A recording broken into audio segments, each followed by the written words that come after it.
What's going on, guys? Welcome back to the channel. Welcome back to another video. If you guys are hanging out with me for the first time, do your boy a favor, drop a quick like for the video. I totally appreciate that, and also consider subscribing to the channel. Well, guys, jobless claims. Where are we going with this economy here? The Fed has already decided to pause interest rates, and we are seeing the jobless increase. We're seeing the jobless claims increase more than expected, and it's rather notable what has just happened here. Jobless claims have increased more than expected to their highest since October 2021. Guys, that is like a year and a half ago. I mean, this is fairly significant. A lot of people have wondered, hey, why is the Fed really pausing interest rates? Like what's the driving factor? What's their real plan? Are they hiding something from us? Are they lying to us? Well, jobless claims,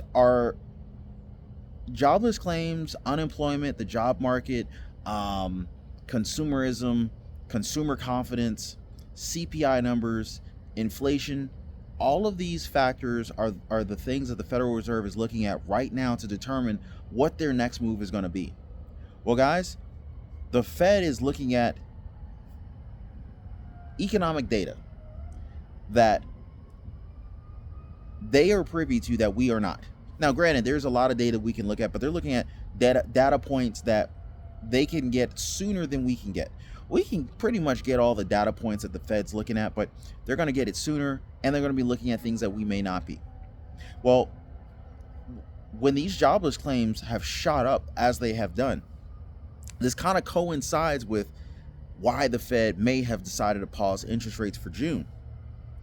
I mean, they want to rein in inflation, but I don't think they really want to crash the economy and just completely just cause a massive economic collapse. I'm not convinced that that's really their goal. So with jobless claims totaling 261,000 for the week ending June 3rd, this is an increase of 28,000 from the previous week. That is rather substantial. And this also doesn't include all of the other people who are unemployed up to this point. These are just new claims. These are new claims. So it's a little concerning. And I think the Fed is like, hey, we've done like 10, 15 different interest rate increases, interest rate hikes over the last, 18 months. You know what? Let's take a pause right here. Because what we do know for a fact is that there is a lagging effect to the actions that the Fed takes. So when the Fed pushes a button today, the response isn't necessarily felt until many months later. So if they've been acting for the last 18 months, who knows exactly how much of an impact that these decisions that the Fed has made are going to have on the economy. Now, of course, we can look at the S&P 500, we can look at the stock market, and we can see the stock market has actually been very resilient. The stock market has basically been calling the Fed's bluff, and they're like, hey, we're still headed north. I mean, if I pull up the S&P 500 right now, we're sitting at 4,426 points on the S&P 500. Now, this is remarkable when you think about it. Why is it so remarkable? Well, we are literally, 4,427, 4,772. We are literally 300 points away from an all-time high. So, to me, the stock market is calling the Fed's bluff. So, 4427. I'm going to give you guys a percentage on this one.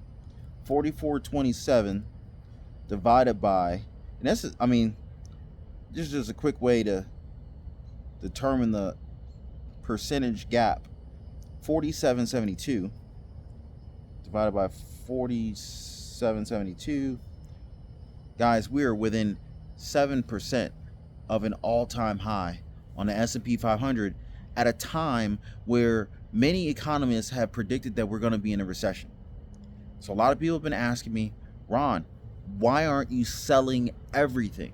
Why don't you sell everything? Why haven't you sold everything? Get your money out of the banks. Sell all your stocks. Sell everything in your 401k. Liquidate everything. This is why I haven't been doing it. Now, I'm not going to say I don't maintain a liquid position, that I don't maintain some percentage of cash or cash equivalents such as CDs, treasuries, cash, coins. Like, don't get it twisted. There's cash equivalents. I don't invest every single dollar. I don't think it's wise to ever be 100% invested in any market. There's volatility that takes place. There's ups and downs, and you never want to be in a situation where you need some cash and you have to sell your assets at a loss just because you're short on cash. So for that respect, I think that's a little bit dangerous. Even if the market's going up and you're making a lot of money and you're having a great return on your investment, no matter what, I don't think I would ever really want to be 100% all in. And so with that being said, that's why I've taken the position that I've taken. But yeah, I mean, if we look at the S&P 500, we are approaching resistance. And that resistance is we're really at resistance now, but the resistance is really going to be felt at the 4,700 level, specifically 4,772 for the S&P 500. If we could significantly breach that level of resistance in the stock market, we could very well see a very strong and potentially sustained rally going forward. It's funny. I was actually reading this article, and there is an economist that came out. Let me take that back. I don't know if he was an economist or if he was a financial advisor, but he was some respected person in the finance industry. And if you guys really want to know who I'm talking about, comment down below, and I'll find the article and drop a link for you guys in the comment section down below. But the Dow Jones right now is sitting at 34,172 points. Now, I know I have a variety of people on this channel who watch the channel, hang out. Their goal is financial freedom, generating passive income, and this is all great and all, but the average person is looking at the stock market to help them to achieve passive income, help them to achieve financial freedom. Well, in order for that to happen, your stock portfolio has to appreciate. You have to get a reasonable rate of return and invest in the stock market for a long period of time in order to be able to have enough cash and value and dividends paid off of that account to be able to live off of. Well, that would mean that these assets have to appreciate in value. They have to go up in value. So if we think back, if we're at 34,000 points on the Dow Jones right now, how much higher can this thing go? Seriously, drop me some comments down below. How much higher do you think that the Dow Jones can go from here? We're already at 34,000 points. Now, as you're answering that question, I want you to think back. Think back to 2008. And I'm not going to pull this chart up. I'm just going to go off of memory. I look at these charts enough that I can remember a lot of details from different time periods. And I remember specifically that the Dow Jones Industrial Average, before the stock market began to crash in 2008, it had gone up to about 13,000 points. 12 or 13,000 points. By the bottom of the stock market crash during the Great Recession of 2008, it was actually in 2009 that we reached the bottom of the stock market crash. And I don't remember what the S&P 500 was doing, like points wise, but it pretty much mirrored the behavior of the Dow Jones. But what was very interesting to consider back then versus today is that the Dow Jones had dropped from 13,000 points to about 6,000 points. That was about a 50 or 60% drop in the stock market in about less than 8 months. Needless to say, everybody and their mama just dropped a big dump in their pants because they weren't prepared for that type of market reaction. Did you like that dump, a big dump in your pants? Yeah. I was one of them. It was a very scary time. Everyone was very, very concerned about what was really happening with the economy. It felt like the world was ending. But now, 2008 sounds like it's like a story. Somebody with their loud, the car is very slow, but it makes a lot of noise. So that's just annoying. It's like if your car is going to make a lot of noise, you might as well at least be fast. Don't be a nuisance making a lot of noise doing 36 miles an hour. Anyway, so the stock market dropped from 13,000 points to about 6,000 points in about 8 months. It wiped out a tremendous amount of wealth in a very short period of time.